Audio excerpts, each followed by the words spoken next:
Et salut à tous les amis, on se retrouve pour une nouvelle interview avec cette fois-ci Bastien Herry, joueur au Linfield Football Club, du coup en Irlande du Nord. Super parcours, super intéressant. Restez bien jusqu'à la fin parce qu'il y a une petite surprise, vraiment super surprise qui vous attend. Je vous laisse de suite avec une interview de Bastien, c'est parti. Bastien Herry, 1992, je suis français. Maintenant je joue à Linfield en Irlande du Nord. Et voilà, je peux pas dire plus. Ben, c'est vrai que c'est un championnat assez méconnu en France. Est-ce que tu pourrais nous en dire un peu plus comment un garçon qui a commencé au Paris Saint-Germain se retrouve dans des clubs comme ça assez méconnus? On a vu que tu es passé par l'Angleterre notamment. Est-ce que tu peux nous parler de ce passage en Angleterre et même en Irlande? Déjà mon passage en Angleterre, j'ai fini ma formation, je suis parti directement en Angleterre. J'ai signé, mon objectif c'était de signer pro et j'ai eu la chance de réussir à signer pro en Angleterre avec Sheffield Wednesday en moins de 23.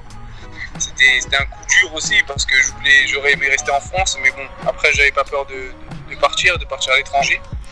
Et donc j'ai pris mon bagage, je suis parti et puis j'ai signé pro, mais c'était une année assez difficile, je parlais pas anglais, donc c'était vraiment, une année d'aptitude on va dire.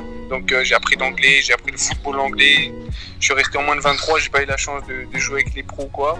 Et à la fin de cette saison-là, ils m'ont pas gardé, donc après c'est là que j'ai eu la chance de partir et signer à Rochdale. C'est là où j'ai commencé vraiment le foot professionnel. Et c'est là que tout a commencé vraiment professionnellement pour moi. Et c'est là que vraiment tu découvres le monde professionnel, quoi.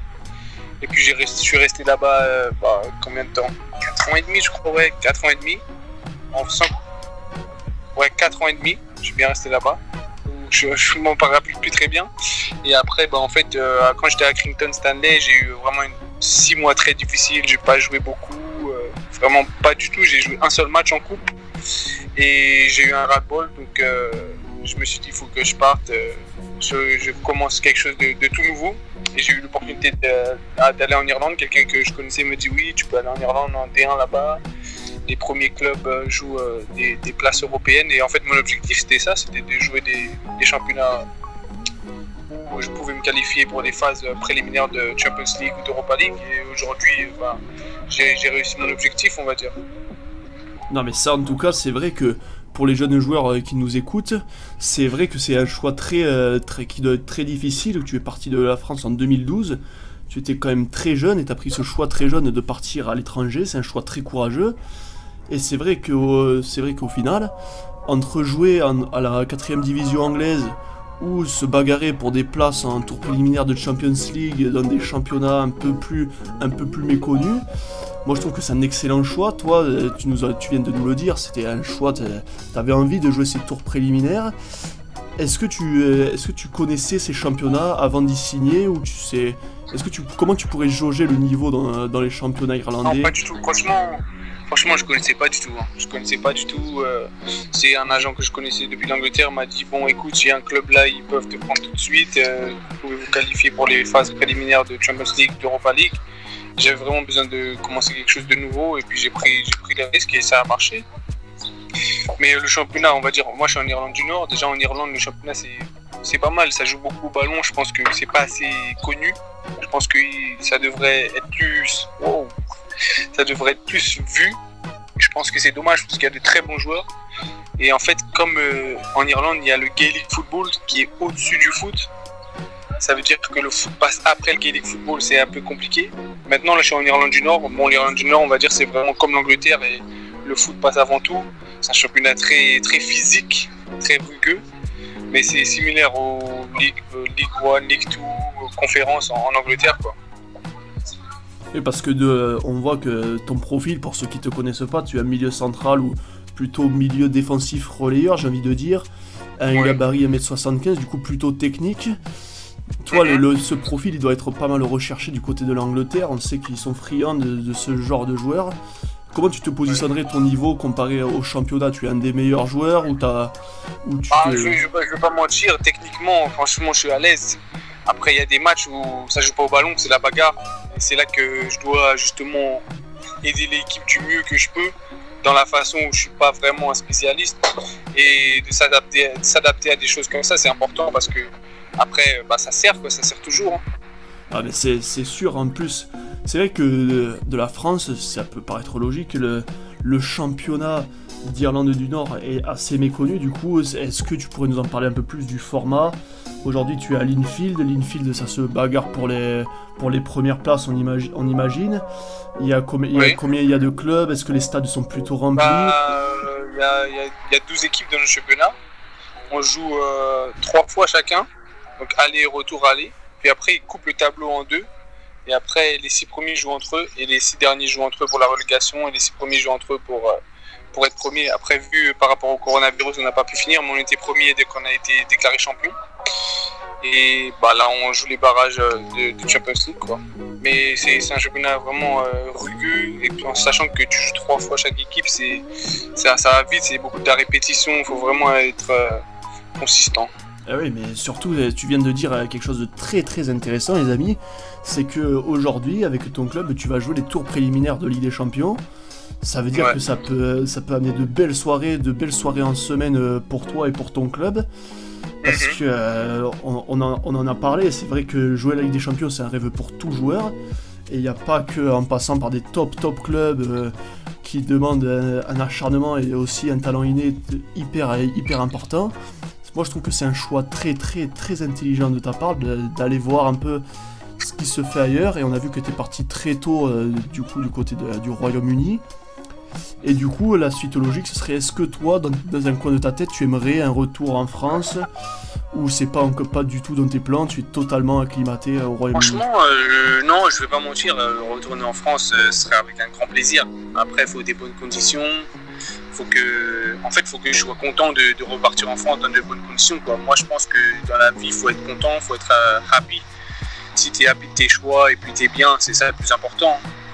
Je ne prendrais pas un risque d'aller en France en ne pas être content de ce que je vais avoir là-bas. Si j'ai des bonnes conditions, il n'y a pas de souci, franchement je reviendrai les bras ouverts, mais il faut que ce soit bien. Ah mais c'est sûr, moi je suis sûr que des clubs français pourraient être intéressés, parce que vivre des expériences en Angleterre où ça apporte un bagage physique, une mentalité qu'on n'a pas en France, même pour des clubs, on pense aux divisions inférieures, que ce soit Ligue 2, nationale, avoir un profil comme le tien, ça peut être super intéressant. Et maintenant on va revenir un peu sur une information qui m'a été transmise, que tu as joué pour l'équipe nationale de Madagascar. Est-ce que tu peux nous en parler un peu plus? Bah en fait, j'ai pas joué parce qu'à cause du coronavirus, j'ai pas pu y aller. Ça devait être ma première sélection et j'ai pas pu y aller en fait. Donc ça s'est pas fait. J'espère que ça se fera prochainement. On croise les doigts. Ah oui, mais ça on ne doute pas. On rappelle, pour ceux qui te connaissent pas, tu as seulement 28 ans. Du coup, si en plus avec la visibilité que peut t'offrir des tours préliminaires de Ligue des Champions, c'est sûr que une nation qui se développe vachement, qui est Madagascar, et c'est super pour le football africain et malgache, c'est vrai que ça peut être une super opportunité pour toi et pour Madagascar. Aussi, tu as parlé des tours préliminaires de Ligue des Champions. Est-ce que vous en parlez dans le vestiaire, que vous pouvez faire un exploit en se qualifiant peut-être pour le dernier tour? L'année dernière, on s'est qualifié au dernier tour. On a perdu contre Karabag juste avant les poules d'Europa League. Et en fait, on aimerait répéter cet effort cette année. Et pourquoi pas passer ce cap-là? Ah, mais ce serait totalement exceptionnel. En plus, je pense que ce serait une première pour ce championnat, d'avoir un club d'Irlande du Nord qualifié en phase de groupe de Ligue des Champions, jouer contre des Real Madrid. Moi, je pense que beaucoup de joueurs qui aujourd'hui sont en France se demandent encore si on a des championnats mineurs. On pense à la Nationale 1, voire même la Ligue 2. Ça peut être une opportunité exceptionnelle. Toi, aujourd'hui... C'est une opportunité exceptionnelle. L'année dernière, justement, on était qualifié pour les barrages de Champions League, mais on a perdu. Donc après, on a basculé sur les barrages d'Europa League. On a passé 3 tours. Et le dernier tour, juste avant les poules, on n'a pas pu passer contre Karabag, mais c'était vraiment une déception. Ah, mais on imagine, mais en tout cas, moi je trouve que c'est assez exceptionnel. Les choix de carrière, après si tu pourras nous en reparler, moi je trouve qu'ils sont hyper cohérents.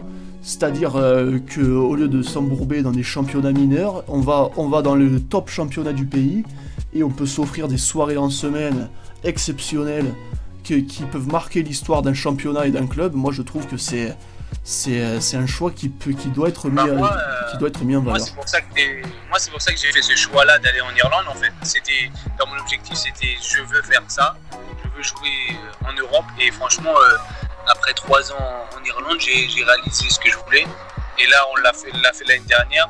Et là, on le refait cette année. On a joué hier, là, justement. On a gagné 2-0. Et on rejoue mardi une finale. En fait, parce que comme notre indice du FA est pas haut placé, donc là, en fait, on joue un mini tournoi entre 4 pays. Hier, on a joué contre une équipe de San Marino. Là, l'autre demi-finale, c'était une équipe du Kosovo contre une équipe de Andorre. Et là, on joue en finale mardi contre l'équipe du Kosovo. Ah mais c'est vrai que ces formats sont assez méconnus, et merci pour cette précision. Pour revenir un peu sur ton parcours, Bastien, aujourd'hui, tu as l'air hyper épanoui dans ce club d'Irlande du Nord. Est-ce que tu as un plan pour le futur, ou tu continues de viser des Ligues des Champions? Le futur pour moi, c'est déjà cette saison. Ça, c'est important de faire une bonne saison. Après, j'aimerais repartir, j'aimerais essayer de faire mon premier match international. Ce serait vraiment un très bel objectif pour moi. Et après, non, franchement, je pense que comme j'aime bien voyager avec le foot, je sais pas, peut-être un petit changement, on sait pas, on va peut-être changer de sens, aller quelque part d'autre, je sais pas. Franchement, j'ai pas encore planifié. Là, je me focus vraiment sur cette saison, faire une bonne saison, et quand on fait une bonne saison, après il y a des ouvertures, donc c'est comme ça que je pense. Ah mais en tout cas tu as bien raison, c'est tout ce qu'on te souhaite, c'est ta première sélection avec Madagascar, on va suivre ça. Les amis, on va vous mettre le lien vers le Instagram de Bastien en description de la vidéo. Du coup n'hésitez pas à le suivre dans ses aventures, en ce moment ils sont en plein rush pour aller jouer une Coupe d'Europe, du coup n'hésitez pas à aller faire un tour. En plus tu m'as fait l'interview aujourd'hui, j'ai marqué hier en plus. Ah bah ça c'est, on va sûrement mettre le but, si on trouve la vidéo on la mettra dans l'interview. En tout cas merci beaucoup les amis, on se retrouve très très vite.